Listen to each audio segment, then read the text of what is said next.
Bonjour et bienvenue dans cette nouvelle vidéo MoreApp. Je me présente, je m'appelle Camille et dans cette nouvelle vidéo, je vais vous expliquer comment ajouter des règles à votre formulaire. Une fois que vous êtes connecté à la plateforme, choisissez un formulaire et cliquez sur Modifier. Dans ce cas, nous allons utiliser un formulaire de rapport d'intervention. Allez ensuite dans l'onglet Règles et cliquez sur Ajouter une règle. Dans la section Conditions, choisissez le champ que vous voulez utiliser pour la règle et la condition que vous voulez utiliser. Les conditions sont les suivantes. Et commence par, se termine par, contient et a une valeur. Si vous utilisez un widget nombre, vous pouvez également sélectionner comme condition supérieure à ou inférieure à. Dans la section Action, vous devez choisir les champs que vous souhaitez afficher ou masquer en fonction de la condition attribuée. Commençons maintenant à créer nos règles. La première règle que nous allons créer concerne la condition « et ». Dans ce cas, le champ que nous allons choisir est « Statut de l'intervention », comme vous pouvez le voir dans notre formulaire. Si l'intervention est terminée, l'action qui se produira sera que l'explication des tâches finales à accomplir sera cachée. Donc si l'intervention est terminée, l'explication des tâches finales à accomplir sera bien donc cachée. Ajoutons une autre règle. Dans ce cas, nous allons utiliser la condition « a une valeur » dans l'action.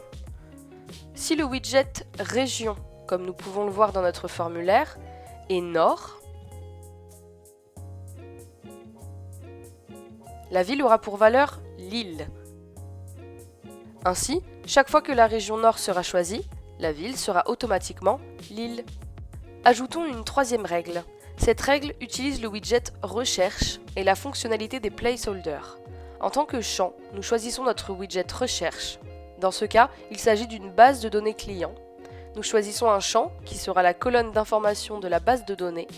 Dans ce cas, nous choisirons le nom du client. La condition est « a une valeur » et donc « oui »,« yes », ce qui signifie que cette information est ajoutée à notre base de données. Ainsi, chaque fois que nous aurons un nom de client, l'action qui se produira sera que le nom du client obtient la valeur du placeholder, qui dans ce cas est bien le nom du client. Cela signifie que le nom du client inséré apparaîtra automatiquement dans le widget « Nom du client ». Ajoutons la dernière règle. Si le type d'intervention est « Autre », alors la description du type d'intervention est visible. Notez que vous pouvez ajouter plusieurs conditions.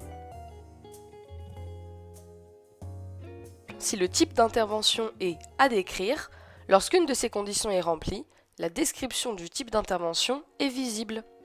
De cette façon, vos règles sont déjà établies. Si vos règles ne fonctionnent pas bien, nous vous recommandons de consulter notre centre d'assistance pour savoir comment éviter les règles conflictuelles. Une fois que vous avez terminé, n'oubliez pas de sauvegarder et de publier pour que les règles soient actives sur vos formulaires.